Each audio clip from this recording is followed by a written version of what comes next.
4 and verse 31. Let all bitterness and wrath and anger and clamor and evil speaking be put away from you with all malice, and be kind one to another, tender-hearted, forgiving one another, even as God for Christ's sake hath forgiven you. Two unhappy sisters running around the church world. They've been running around together for a long time. One sister's name is unforgiveness. The other girl's name is bitterness. And I'd like to talk about perhaps the younger of the two girls. I'd like to talk about bitterness tonight. I've never heard anybody preach about bitterness. I've never done a lot of it myself, but in the course of my ministry, I've met a lot of it. I've faced a lot of it. You know, it's probably one of the last things that we would want to admit that we could be guilty of, having a bitter spirit. Unforgiveness and bitterness are two things that people just believe only happen to the other fellow. They never happen to me. Yet there isn't a one of us here tonight but what have been tempted to be bitter. And probably there are none of us here but what at some time in our life we have yielded and have been bitter in our spirit or in our attitude and disposition. Now, I don't expect a lot of amens.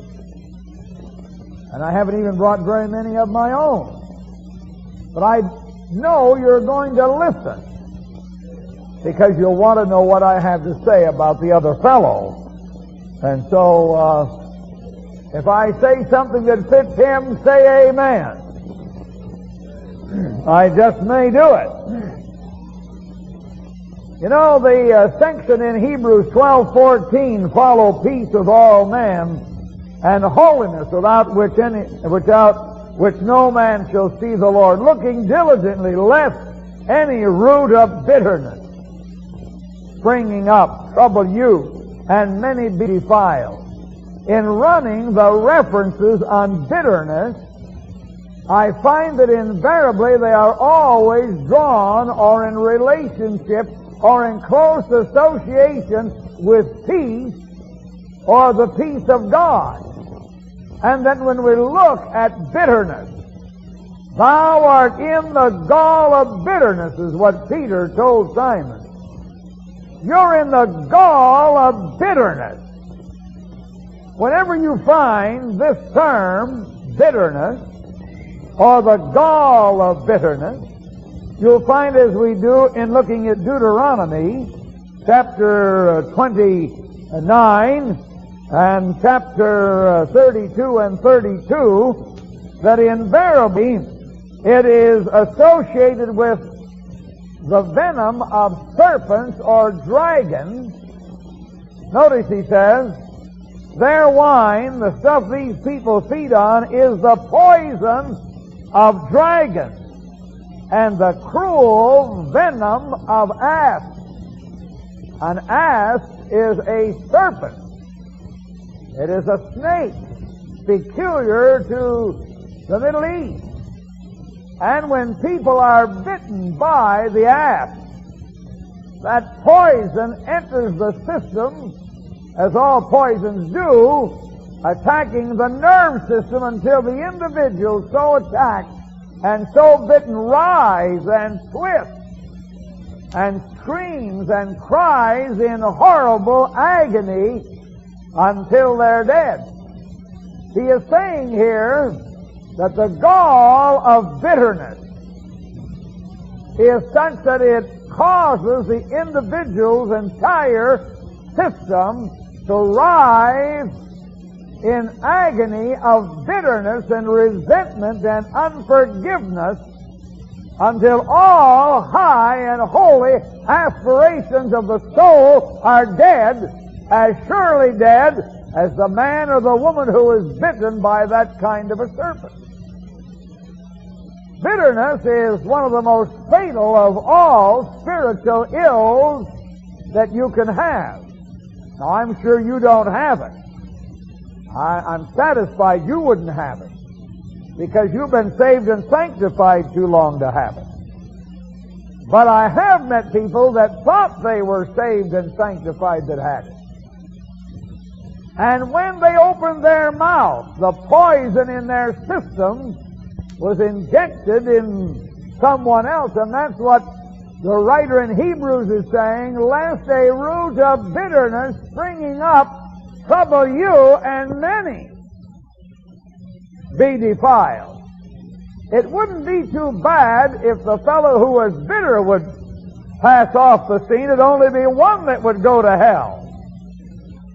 But when you have a fellow who is passing his venom on, he is sending everyone else to hell, regardless of how he may justify the transmission of that poison from one to another.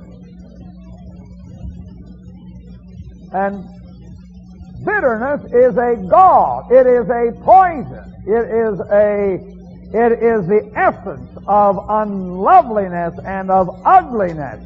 It is fatal to spiritual peace and tranquility. And bitterness and peace and the God of peace and the peace of God, or follow peace of all men, invariably is always associated in contrast one to the other. Show me a bitter man, I'll show you a man who has little of the peace of God. I'll show you a restless fellow who, like the serpent, is slithering his way among the people of God, and he is fastening his fangs in whoever he can lay his fangs upon, and transmitting his poison of restlessness and bitterness and unforgiveness and uncharitableness to anybody who will give him an ear. That's right. The gall of bitterness. When a gall is broken, and those kind of fowls or creatures that have a gall, it pollutes the whole thing. It is of no value whatsoever. And when individuals in the fellowship of God's people are filled with bitterness, resentment, revenge, unforgiveness, call it anything you want to, it all stems from bitterness, for bitterness is a root sin. Lest any root of bitterness springing up trouble you.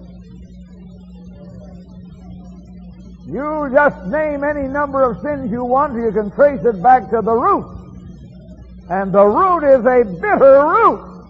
It is the essence of all rebellion and ugliness and unloveliness in the entire anti-God, anti-Christ, anti-Christian circle. Bitterness. Now, it's hard to get people to acknowledge that they're bitter. Hard to get people to recognize bitterness for what it really is. I don't expect to have an altar service here tonight. Really don't. I don't think people are going to run out and say, hey, I'm bitter. Folks will get up quicker and say, hey, I'm worldly, than they will say, I am bitter. But there are a lot of plain people who are bitter, as well as a lot of worldly people who are bitter. I like the attitude of this Ricky back here because, you know, a man can take the kind of accident that happened to him and become very bitter over it. You could be landing in a wheelchair like our brother over here and live your days in bitterness. I've seen people who, because of problems in life and difficulties in life and the providences of life, become sour and rabid and crabbed and rancid and bitter. Sometimes they commit suicide in their bitterness, trying to flee from it, but it's still bitterness that has driven them to such extremes. There are many people who are bitter today. They've lost everything. They lost their house. They've lost their car. They've lost their furniture. They've been set out in the cold, and they're bitter. And they feel they have a right to be bitter. They don't, but they feel they have, and they feel justified, And I've met a few people who would stand up, and while they wouldn't call it bitterness, they'd call it something else, and they'd defend the kind of an attitude they have. Well, my friend, bitterness is a deadly poison. It's a venom. It's a poison in the system. And it means spiritual death to whoever has it. The amazing thing is you find bitterness where you least expect it.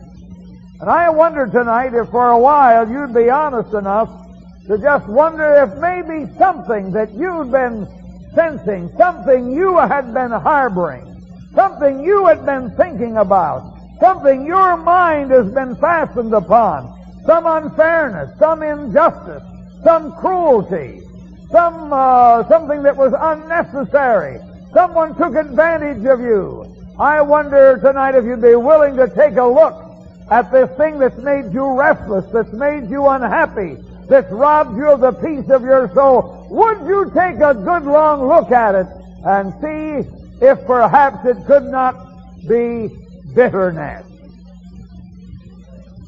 Maybe you were running for an office and didn't get elected. Maybe you were looking for an inheritance and you didn't receive it.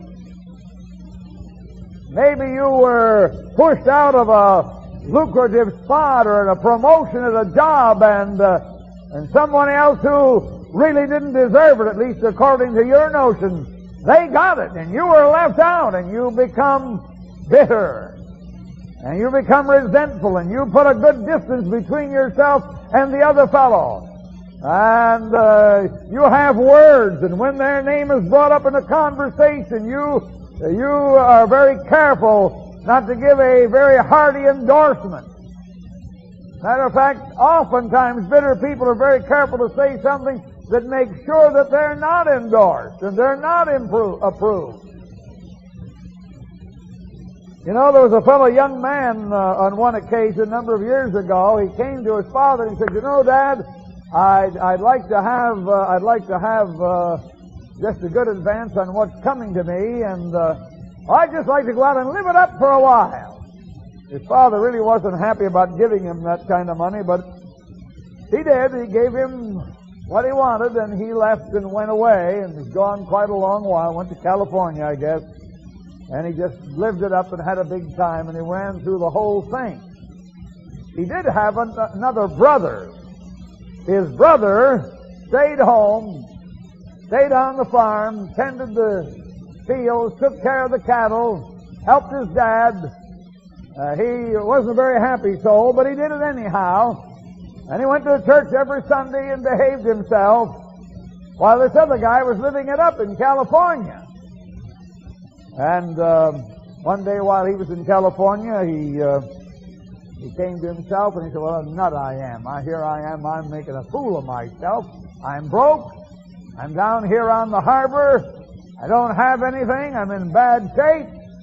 What in the world am I doing here? My dad's got hired hands that are better off than this. I'll just go back and I'll tell the old boy," said, "Pop, I missed it and I made a fool, but I burned up what you gave me, but I'd like to, could I just get a job around here?" And so he jumped a freight or a jet and he just came back home, you know, and when his father saw him hoofing it down the boulevard, you know, he said, "Why, son, hey, boy, over here, jump in this Cadillac." "Why, Dad." "Oh, come on, son. I'm not worthy. I shouldn't ride in this car. I shouldn't be here." "You've come back home. It's all forgiven. I just be a servant. Let me work in the field." "Oh, come on home." He pulled in the big gate and he sent the word out and said, "We're going to have a banquet and let's put on a big spread." It was rather late in the evening, but the other fellow was just coming in from the field. He's a very dutiful fellow. He came in from the field and he heard the music and he heard the coolie band out there just really revving things up, and he said, "What in the world is going on?" They said, "Well, the coolies are here and your brothers come home and they're having a banquet tonight." And he said, "Of all things, you mean to tell me that lousy, good-for-nothing, ne'er-do-well that fellow, that good-for-nothing kid brother of mine that's been living with harlots and prostitutes and just, you mean, well, I'm going to see my old man. Hey, Dad, what do you mean by this? Why, this, thy son, has wasted his substance in riotous living. You never gave me a fatted calf. You never made merry with me and my friends. We never had a good time. We stayed here in sunshine and rain, and this good-for-nothing, well, brat of yours has lived it up in Hollywood and Haight-Ashbury, and they've been having a ball. Now he comes home, and you kill the best deer we've got, and you put everything on the table, and you get the coolies in here to play. You see, he was bitter. There's a lot of elder brothers sitting around that never do anything bad, but they don't have a good disposition either. And they're bitter. Well, now, I'm in the introduction here. I'll never finish this message tonight, but I'm going to give you the introductory points. I'm going to try to define bitterness for you. Bitterness is the fruit of unrealized ambition. It's frustrated ambition in people's lives that makes them bitter. Turn to Psalm 73 and take a look if you think I'm missing the boat. Here's a fellow in Psalm 73 that had a real problem. The psalmist in the 73rd Psalm confesses that he just about lost his soul. He said, God is good to Israel, and to such as are of a clean heart, verse 1, but as for me, my feet were almost gone. My steps had well nigh slipped. What had happened?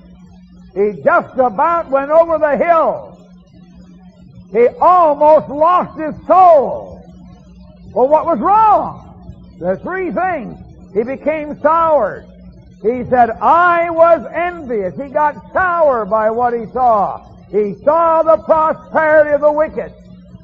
Not only that, he was soured by what he couldn't understand. Verse 13 and 14, I've got religion in vain. I've washed my hands in innocency. All day long I'm plagued and chastised. And I'm chastised every morning. But he said, these people over here that profess religion, their eyes stand out with fatness. They have more than a heart could wish. But as for me, God takes me to the woodshed every morning. God gives me a hard row to hoe. And he became sour and crabbed and bitter by what he saw in prosperity in somebody else's life. I could give you a long, lengthy exhortation in that field. Read it for yourself. He became sour and sore and crabbed by what he couldn't understand. I'm chastised every morning. Understand one thing, saint of God. God is more concerned about your holiness than He is your happiness. And if you take this way with God, He's under no obligation to give you an all-day sucker every morning and rock you to sleep every evening to holy lullabies. Your tree is going to be shook by the same storms and the same winds. He's going to give special attention to you. Adversity will come your way. You'll enter the kingdom of heaven under tribulation and under persecution and under trouble. And it's all designed to make you a better man and a better woman and to bring you into conformity to the life of Christ. Amen. And you people that get sour and crabbed and unhappy over somebody else's ranch-type home or Cadillac 4 blocks long, or their trips to Florida, or their fishing trips to Canada, or their excursions to Hawaii, and you have to sit around on the same 5 acres all year long, you better take a second look and find out what God is trying to tell you and what God is trying to do for you. I was envious at the wicked. I saw the prosperity of the ungodly. Their eyes stand out with fatness. That simply means they live on T-bones and pork shoulder and sirloin steak and all the goodies. And it's for me. It's shredded wheat and cornflakes and occasional trips to the Golden Arches. That's about it. As far as we get to go. If we go to Harrisburg to shop all day, that's as good as a trip to Honolulu, as far as I'm concerned. And they have ambitions to travel. They have ambitions to see Anchorage, Alaska. They have ambitions to go to the Holy Land. They have a lot of ambitions, but they're frustrated. And they never realize them, and they get sour and crabbed and bitter and resentful about it. And I'm saying that bitterness is the fruit of unrealized ambition. There's a lot of people that are bitter at God. They're sour at God. Oh, yeah, they say, well, I'm just sour at life. No, you're sour at God. God is the author of life. And the providences and those things that come into our life are designed for our good and designed for God's glory. And their purpose is to bring us to conformity to Christ and to generate and to make us holy and develop holy character and holy stamina. God never promised us a rose garden. God never promised us skies always blue. Never promised us a superhighway from here to the city of God. He promised us grace for each step of the way. Amen. He promised us comfort. He promised us Himself. But He never promised us all the rest. But there are people sitting here tonight that have failed in business, and a lot of it's probably your own trouble, your own fault. You didn't exercise good business principles. You didn't use your head. You just used your credit card, and you ran around hollering, "Charge! Charge! Charge!" like you were some kind of an artillery officer.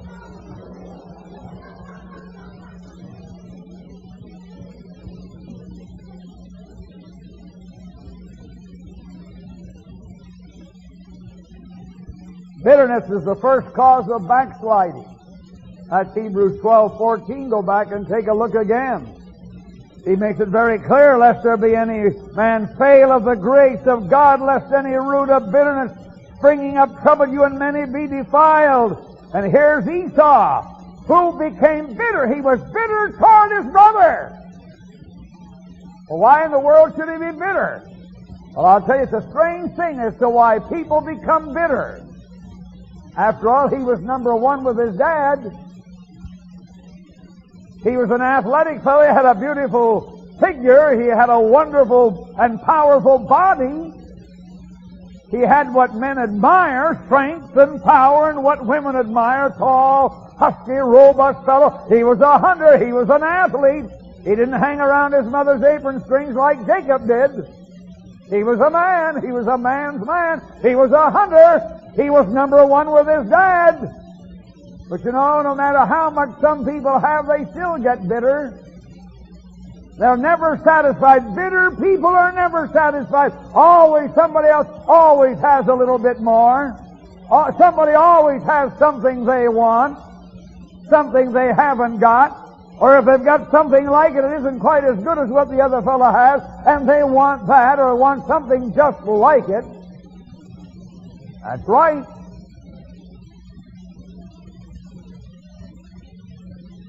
Amen. Here's Esau. He's number one. What more can you want than to be number one? He's number one with his dad. He's in line for all the goodies that are to come to the firstborn. But one day he went out and he just didn't catch anything. He didn't shoot anything. Like George Straub over here, he went out more years and missed than he got. But anyhow, you keep on going. He just went out, you know, and he saw the big ones, and they all got away. And this day he went out and he hunted and he hunted and he came in and his belly was empty. And there's some people that just can't take an empty belly. And he was bitter at the faith and bitter at God and bitter at the animals, bitter at the venison that didn't appear. And he came in and said, what good is this going to do me? And when people are bitter in their soul and spirit, they make sad and tragic decisions. That's what he did. He made a fool of himself. But I said, it doesn't do me any good, and so he sold out. And back of backsliding, you'll find invariably there's some kind of soul bitterness. People are bitter about something. They wanted to play the piano, or they wanted on the official board, or they wanted George Straub's job, or they wanted somebody else's position. They wanted of this or they wanted the other thing. And it doesn't have to be a man. It can be a boy or a girl. It can be a young person in school. The rivalries and the bitternesses that I'm talking about are shot through every level of our society, whether they are 10 or whether they are 20 or whether they are 60. The same problem is everywhere. Bitterness is a scourge. It's a venom that fastens on the soul and curses us to hell. Bitterness is a fiery poison of unforgiveness. I said it's a fiery poison. Bitterness focuses attention on unresolved difficulties. You know how true that is? When people are bitter, they focus on the thing that is not resolved, and yet they are unwilling to resolve it themselves. A fellow came to Jesus and said, Master, speak to my brother, that he divide the inheritance with me. He's bitter because he got left out when they read his father's will. If you want to find out how much religion people have, just start talking about money. I'm not talking about taking an offering. I'm talking about how they behave. I'm talking about how they behave when you have a transaction. When you loan them money, or you borrow money from them, or you sell them something. Now, it's as quiet here as it will be in the morgue, I suppose. You can almost hear the hardening of arteries here in places. That's rather quiet. Amen. You want to know a man, start dealing with him in money, about money. Build something for him, or sell him an automobile, or sell him a coon dog, or a shotgun, or a used washing machine, or something or other. Just sell him something. Loan him something. Are you listening? I heard something rattling, but I wasn't sure what it was. Bitterness. I'm talking about bitterness. I'm talking about focusing attention upon the unresolved difficulties, unwilling to be reconciled. A few weeks ago, a fellow got up in a public service and attacked me publicly. I don't blame him. He got up in a large church, large congregation, and he started down the river with me. Of course, I wasn't there. I didn't enjoy the ride. He got about 6 minutes into his discourse, but he did have the courtesy and the honesty to say before he started off, he said, I want to say this. He said, the man I'm about to talk about has never treated me unkindly or unchristlike. But he said, he's a dangerous fellow. He is a great danger to our movement because he's a compromiser. And he's doing more to destroy us than anybody else. After he got about pretty well revved up in the 6 minutes, why, the pastor stood up and two of the other people stood and said, Brother, you can't talk about that man that way. He's not even here to defend himself. You've called him by name. You're scandalizing his name. So he came to the camp meeting where I was at the other day. And I didn't know a thing about this till I got to camp meeting. So I got to the camp meeting, a fellow came to me and said, Did you know this? I said, No. Well, of course, I made it my business to go to my brother. That's what the Bible says. So I made it my business to go to my brother. I'm telling you, you can still light firecrackers from just the glints that flashed from his eyes. He said, I told them, Brother Schmul, I told them that you had a good attitude, you've always been kind to me, you've never mistreated me. But he said, I told them that you're the most dangerous thing in the conservative movement. If you talk out of both sides of your mouth at the same time, you're a chameleon. He said, do you know what a chameleon is? I said, I think I do. That's one of those little creatures that can just change color anywhere they go. I tell you, I said, I came to be reconciled. What's there to be reconciled about? I did not waste my time because they say, might as well try to be reconciled to a fool or take a dog by the ears. So I wanted to let go of his ear as quick as I could, and I did. and got out of there. But you couldn't resolve anything. He couldn't see anything unethical in getting up and charge. He wanted an entire service. The pastor took a vote. How many? He got up and said, God has got his thumb in my back. God wants me to preach you a message. God has given me a sermon. He didn't tell him what the sermon was. He couldn't find a text in here as big as this book is, so he took me. Little old me.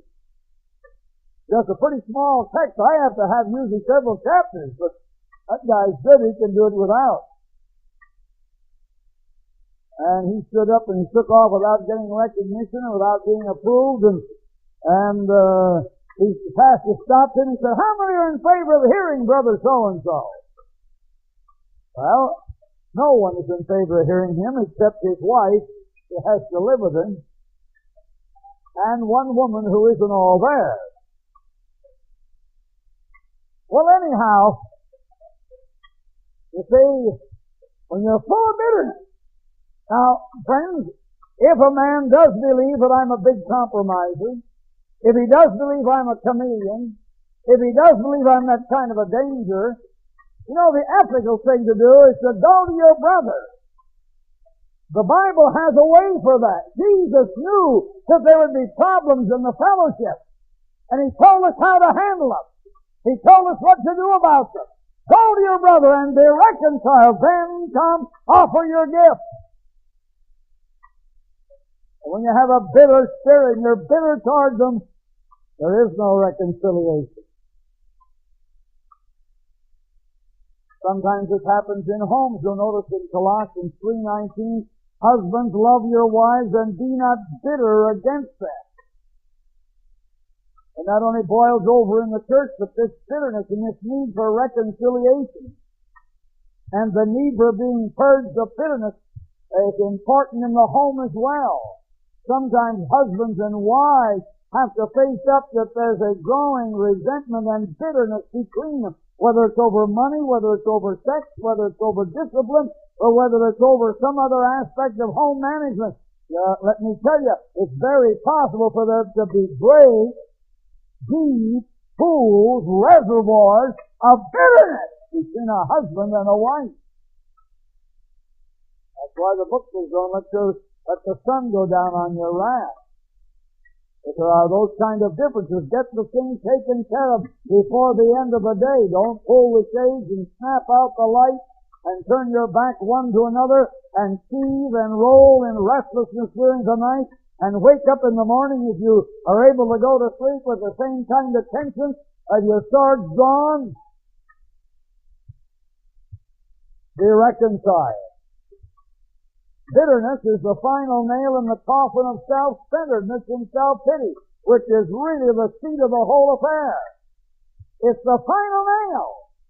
If anything will put you in hell, if anything will destroy your soul, if anything will destroy the church, if anything will destroy a marriage, if anything will destroy a family and your children, it's bitterness. I don't know. I found out I'm an orphan, so I can talk about a family without worrying about the problem. But I know enough about families to know this, that almost every family, without exception, there can be, and I'm sure there are exceptions. I want you to understand, I'm sure there are exceptions, but they are few and far between. But most families, at either a Christmas time or a Thanksgiving time or a wedding or a funeral, there have been misunderstandings. There have been words that were hastily spoken. There have been things that were done. Somebody's taken charge when they weren't in charge. Somebody decided to do something about Grandpa's gold watch or Grandma's big old clock over here or some special antique, and resentment and bitterness has sprung up until almost every time the family gets together, everybody has to walk on eggs because so-and-so has a knack for turning the bitter cup over in every meeting.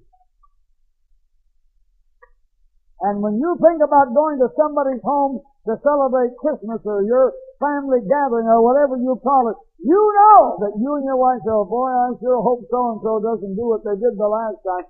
I wonder how we're going to get through that. Well, I'd rather take a beating, but if we don't go, Mother won't understand, or Mother will feel bad. I don't want Mom to feel bad. And so you go holding your breath, and I hope you held your tongue as well. But bitterness is the final nail in the coffin of self-centeredness. After all, at the heart of bitterness is selfish. The person who is bitter wants everything for themselves. After all, this fellow in the New Testament, he said, well, now, what would it cost me to get this gift of the Holy Ghost where whoever I'd lay my hands on, they would receive the Holy Ghost?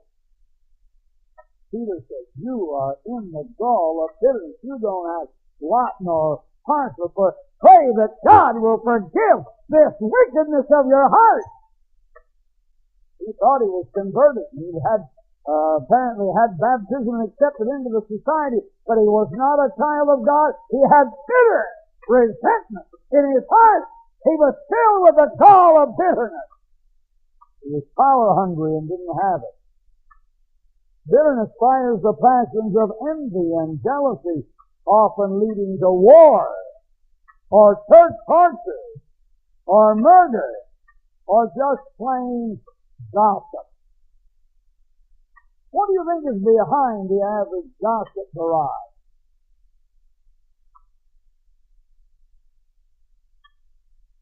Is there anybody here that hasn't heard a good one yet today? Don't stand up. Probably wouldn't be the truth.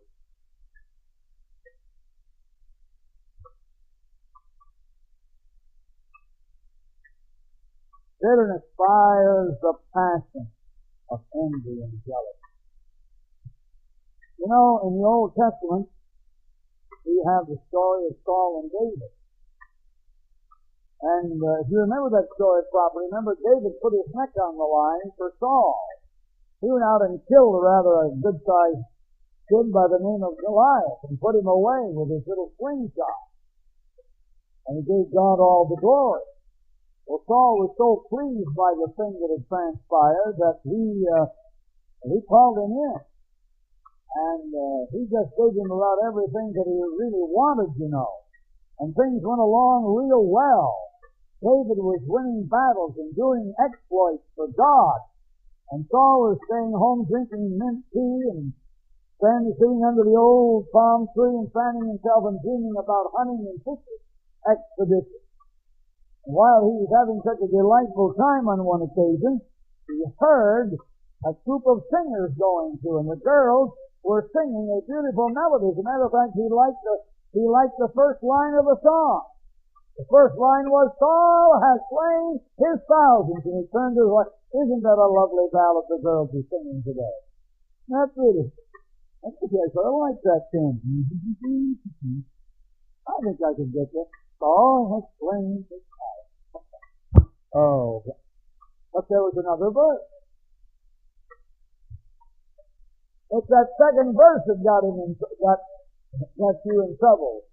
And the girls were singing, but David has slain his tens of thousands. And something happened. His face became red, livid with rage. His soul boiled over in anger. What more can you have in the sea? And from that day forward, he carried a sword, he carried a spear, he carried an instrument of destruction, just for David. Not that David would have it handy in case something would come up, but so that he would have it for David, and David showed that. And on several occasions he sought to pin David to the wall.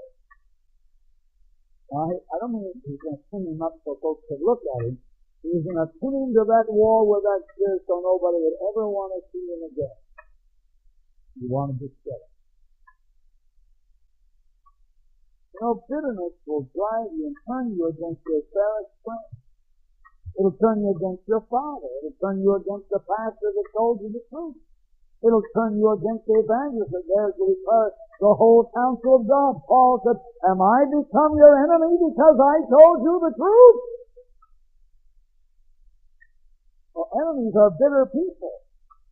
If you have an enemy, he's bitter. Paul said, you're bitter against me. Only because I told you the truth. Don't you want the truth? Amazing how we say we do, but we don't.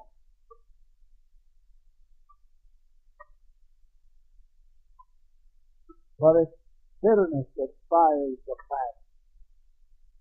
The passion to torture.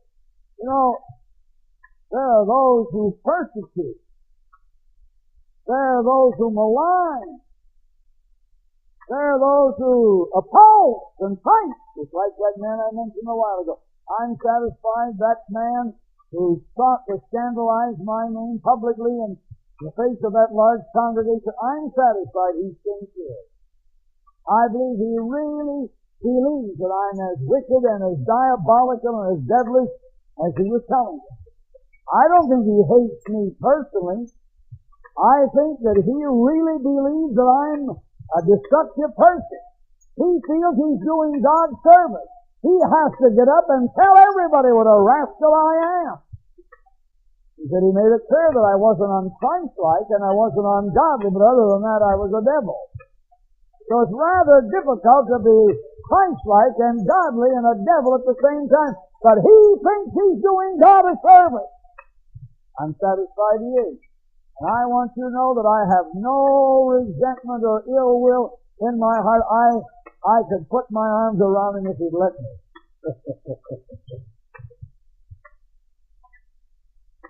Bitterness fixes attention on revenge. Bitterness finds justification and satisfaction in seeing or causing suffering and misery. Bitterness flows from an unregenerate heart.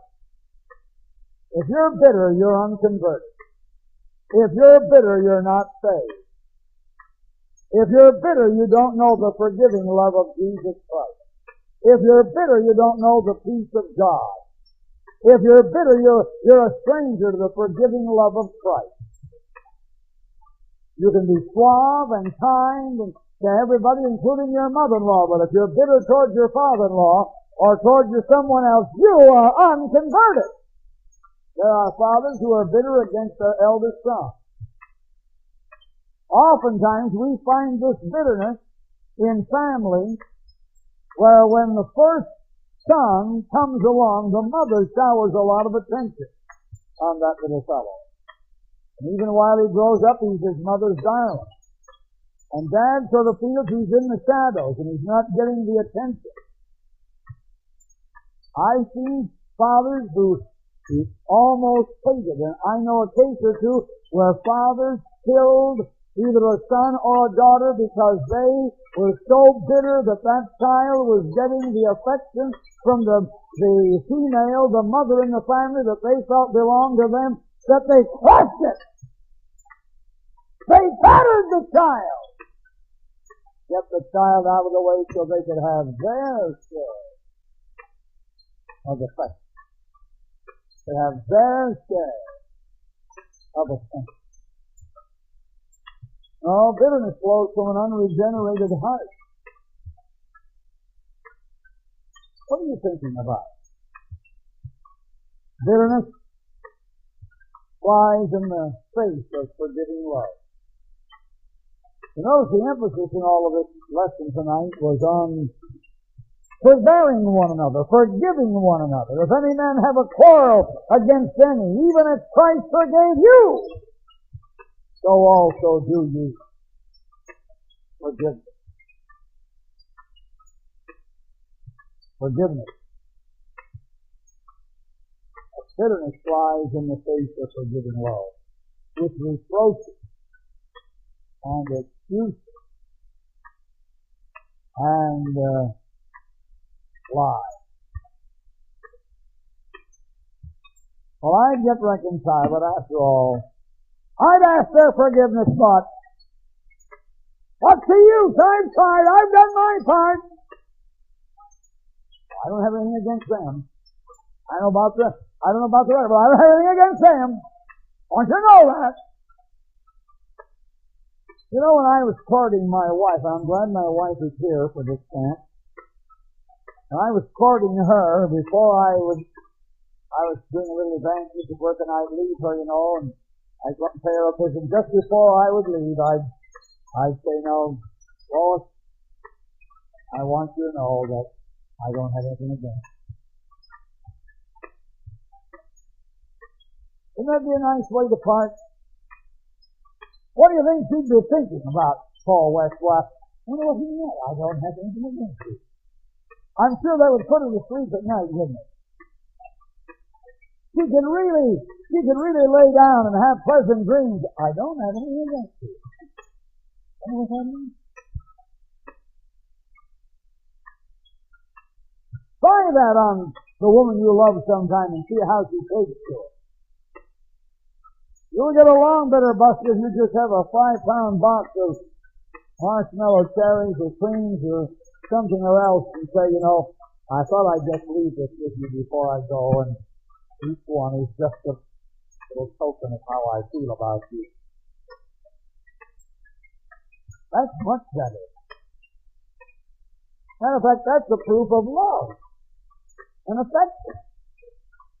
And so when a person comes to me and they say, Brother Schmul, I want you to know I don't have anything against you, I really want to know what you have for me. If you love me, you're going to have something for me. I don't really have too much time for these people who say they have nothing against me and never produce anything for me. If you really love me, show it. I, Jesus, I love thee, the old Methodist writer said, and this thou dost know, but how much I love thee, my actions will show. If you really love me, show me by your actions.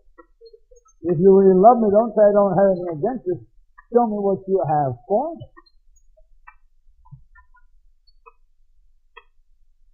I mentioned a while ago that bitterness flees the counsels of reconciliation.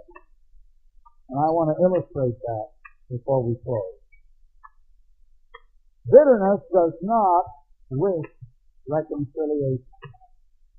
It does, for instance, if it's a kind of a church problem that we often have, there are people who counsel against reconciliation.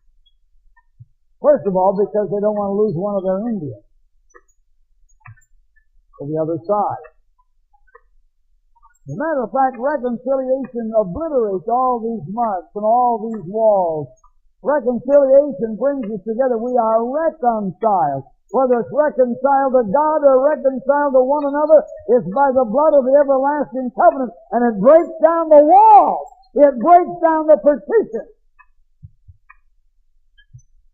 So there are folks who feel like if we have a reconciliation around here, I won't be a chief any longer. I'll be only an Indian. The way it is now, I'm a chief. Don't do that. Don't talk to them. They're suave. They're smooth. They'll talk you into something. Are you listening out there? I don't want to miss it. I want to make sure you're listening. You know, that happened in the Old Testament a number of times. I was especially made to think today about David and Abner. Remember when David was king in Hebron, and Saul was dead, and the house of David and the house of Saul were poles apart, and David reigned in Hebron, and Abner became the leader of the house of Saul. And for a long while there was a bitter war, and the scripture says the house of David grew stronger and stronger, and the house of Saul grew weaker and weaker. And if you'll turn back to that Samuel section there, let's just take a quick look and just read it in 2 Samuel chapter 3. It's a very interesting story. beginning with verse 17, it says, And Abner had a communication with the elders of Israel, saying, You in times past, you tried to make David king. He said, Now let's do it. And so, he said, By the hand of my servant David I will save my people Israel. And Abner, verse 19, spake in the ears of Benjamin. And Abner went to speak in the ears of David in Hebron. All that seemed good to Israel, and all that seemed good to the house of Benjamin, those people he was leading. Notice verse 20. So Abner came to David in Hebron, and there were 20 men with him. And they came in, and Abner said to him, David, we be here on a mission of peace. And David made them a great feast. T-bones, sirloins, roasted ox, what have you, flagons of wine and cake. And during the feast, Abner said to David, he said, I will arise and will gather all Israel to my lord the king, and I'll make a league with thee that thou mayest rule over all of us. And David sent Abner away in peace. Not in pieces, but in peace. There are folks who are good at sending you away in pieces, but he was sent away in peace. And the servants of David and Joab came from pursuing a troop, and they brought in a great spoil. In other words, in verse 22, David's men and Joab, who was his general, they'd been out hunting and fighting, and they'd overcome someone, and they brought them in. Abner had already left. He'd had his feast and his banquet, and he left, and he'd gone in peace. Now I want you to read carefully here. Now when Joab and all his crowd came with him, they told Joab, saying, notice that, Abner the son of Ner came to the king while you were away, and David has sent him away in peace. Did you know that, Abner? Did you know what happened while you were out fighting for David and out there fighting for him? You know what happened? Abner came in, and David threw a big banquet for him. They ate together, and they drank together, and they laughed, and they ha-ha'd, and they had a big time.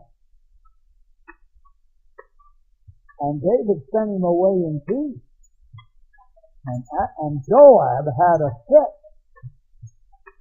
He had a fit. What happened? Joab came to the king. Sometimes in reading the Old Testament, you wonder who the king is. Especially when it comes to Joab. He takes over on several occasions and tells David what he's going to do and what he's not going to do. This is one of the occasions here. He said, what have you done? Isn't it something when people down in the ranks ask George Straub what he's been doing? Oh, I'm sorry, ask David what he was doing. There are people that have no sense of propriety and have never learned their place, and Joab was one of them. He was a general, but he wasn't the king. He said, what have you been doing? Give an account of yourself. Tell me. I suppose David said, well, I didn't really mean any harm. I'm sorry I did anything wrong. Well, let's read it. He said, Abner the son of Ner came, and you sent him away in peace, and he's gone away in peace. Why have you done this? And why have you sent him away? You know that Abner the son of Ner, he came to deceive thee, and to know thy going in and thy coming out, and to know all that thou doest. And when Joab was come out from David, he sent messengers after Abner. Now, friend, here's a man by the name of Abner that came in on an honest mission to bring the entire kingdom without blood under David. Here's a fellow who had a mission of peace and who was flying the white flag of truth. And he came and was received. He was welcome. He was banqueted. He was assured a safe journey. He was assured he didn't need his sword or his spear. And he went away in peace. He was going down the highway with his men. feeling, well, that was a wonderful thing. David sure treated us royally. He gave us a real welcome.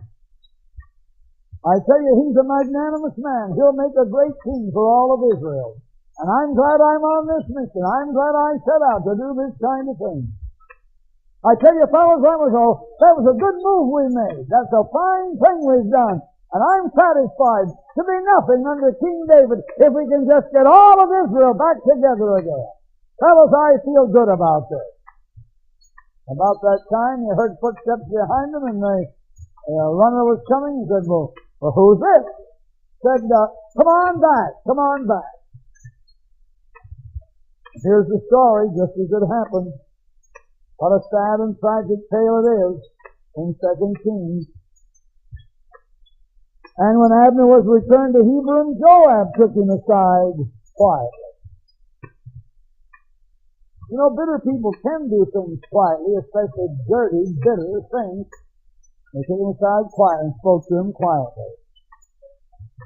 Let me tell you, friends, bitterness doesn't always make a public speech or a public presentation. People who are bitter don't always jump up on a soapbox like that fellow did. A lot of folks are like Joab here. He takes them aside quietly. But you know, my friend, you're dead, whether it's with flashing cymbals and lightning and flashing and thunder, or whether it's just like Joab did it. Either way, you're dead.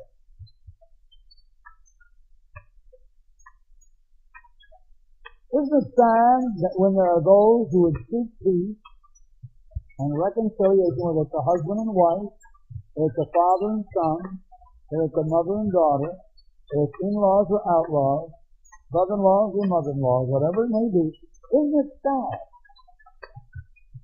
that when peace is actually established, there are people who are unhappy about the calm that results? I do not know what the entire arrangement was. I wouldn't doubt that Joab was afraid that Abner might get his job.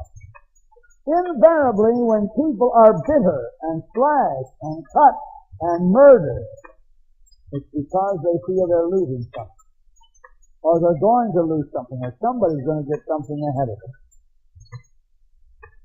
I told you there wouldn't be any aisle running or shouting, and I told you there wouldn't be any speakers at the altar, but there ought to be. I'm closing. It's 25 after 9. I could talk about the cause of bitterness and the curse of bitterness and the cure for bitterness. I'm just going to leave that bitter pill with you all night long. You're dismissed. Shake hands. Be friendly. Don't be worldly. And I don't know. I may do a little bit more of this some other time, either here or somewhere else.